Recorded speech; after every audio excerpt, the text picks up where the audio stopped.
With us now, CBS News Political Director John Dickerson. John, good morning. Good morning, Charlie. Is there the political will to do something? Listening to those families, does that, in a sense, give more momentum to people to say, now is the time? Well, in context, there's more political will than there's been in Washington in 15 or 20 years for some sort of gun control legislation. But there's less political will than there was the moments after the Newtown tragedy. And the forces you have here are those supporting those families, senators and congressmen hearing from people who want gun control legislation, but the power and the will on the other side. People who saw Newtown and said this was a terrible massacre, but it was a deranged individual. It wasn't the guns. And then people who have a cultural feeling about gun control, who see it as an encroachment on their freedoms. Now, polls show 90% of the country want background checks.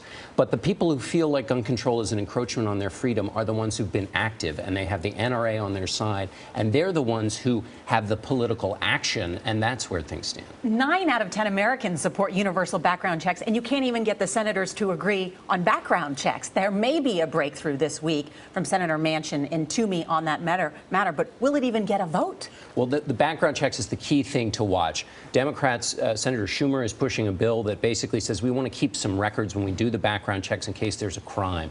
What those senators, Republican senators, that Joe Manchin, a Democrat from West Virginia, has been on the hunt for Republican senators, trying to find somebody from, as he calls it, the gun culture, people who feel this threat to their freedom, who he can say to them, look, this attempt at background checks is not an effort to come after your guns. Don't think that. And what he's trying to do with Senator Toomey, Republican from Pennsylvania, is say this background check bill is okay to those who care about the Second Amendment. Are there 2 or 3 Republican senators that the focus will be on?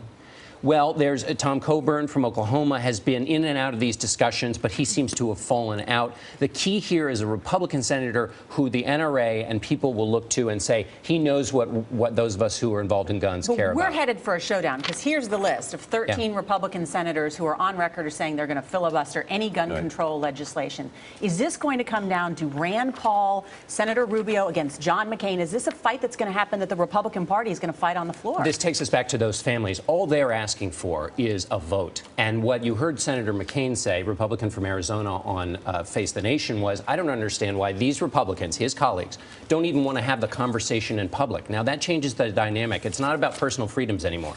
It's a conversation about whether an open debate in front of the American people should be allowed at all. You've got 13 senators on one side. You at least have John McCain on the other. John Dickerson, thank you.